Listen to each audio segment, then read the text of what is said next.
Hi friends, welcome to my channel. ఈరోజు ఈనాడులో ముందుగా మెయిన్ హెడ్డింగ్స్ ఏందో చూద్దాం.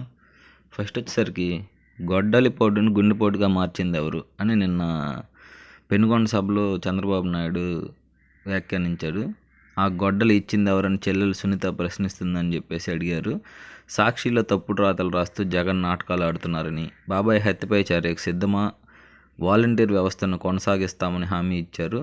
శిక్షణ ఇచ్చి మంచి ఉద్యోగాలు వచ్చేలా చేస్తామన్నారు. నిరుద్యోగులకు ప్రతి నెల 3,000 నిరుద్యోగ భృతి ఇస్తా అన్నారు. ఇలా నిన్న పెనుగొండ సభల్లో చంద్రబాబు హామీలు ఇచ్చారు.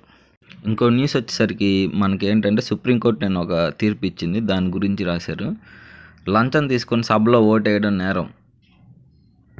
అలా చేసిన ప్రజాప్రతినిధులకు రక్షణ ఉండదు. ఎమ్మెల్యేలు, ఎంపీలకు విచారణ నుంచి మినహాయింపు ఇచ్చిన 1998 తీర్పు కొట్టేశారు. అప్పటి నిర్ణయం రాజ్యాంగ స్ఫూర్తికి విరుద్ధమని 7 సభ్యుల రాజ్యాంగ ధర్మాసనం సృష్టికరణ. ప్రజా జీవితంలోని సభ్యులకు నిజాయితీ ముఖ్యమని వ్యాఖ్య అని చెప్పేసి నిన్న జస్టిస్ డివై చంద్రచూడ్ తీర్పు ఇచ్చారు. ఇంకో న్యూస్ వచ్చేసరికి నారాయణ లక్ష్యంగా పోలీసుల సోదాలు. తెల్లవారుజామునే అనుచరులు, సిబ్బంది నివాసాల్లో మోహరింపు. కేసు నమోదైందంటూ క్షుణ్ణంగా పరిశీలన, భారీగా వచ్చిన పోలీసులు. నిన్న ఏంటంటే నెల్లూరులో నారాయణకు సంబంధించిన వాళ్ళందరి ఇళ్లలో ఏంటంటే సోదాలు నిర్వహించారు.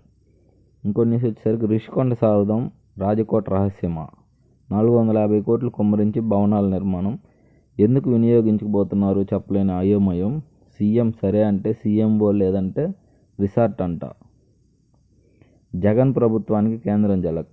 ఆర్థిక సంఘం నిధులకి మళ్లింపునకు చెక్కు. పట్టణ స్థానిక సంస్థల బ్యాంక్ ఖాతాలకే నేరుగా నిధులు. అధికారులను అడ్డు పెట్టుకొని చౌకదందా. బాండుకు బ్రాండు, ఈ అవినీతికి మాంత్రికుడు అని చెప్పేసి ఇంకో న్యూస్ వేశారు. అలాగే ఇంకో న్యూస్ వచ్చేసరికి డిఎస్సి షెడ్యూల్ మార్చండి అని చెప్పేసి ఇంకో న్యూస్ వేశారు.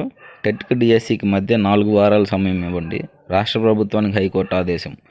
ఎస్జిటి అభ్యర్థుల విషయంలో స్పష్టీకరణ. షెడ్యూల్ను కుదించడంపై తీవ్ర ఆక్షేపణ. సముచిత సమయం ఇవ్వకపోవడం హక్కులను హరించడమేనని హైకోర్టు నిన్న తీర్పిచ్చింది. అలాగే ఇంకో న్యూస్ వచ్చేసరికి తిరుపతిలో జగన్ జంత్రీలదే రాజ్యం. ఆ 3 ప్రజాప్రతినిధులు చెప్పిందే వేదం.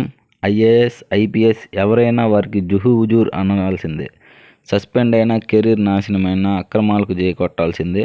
లేదంటే నెల తిరగకుండానే బదిలీ బహుమానం. ఇది తిరుపతిలో. ఆ 3 మరి ఎవరో మనకు తెలియదు.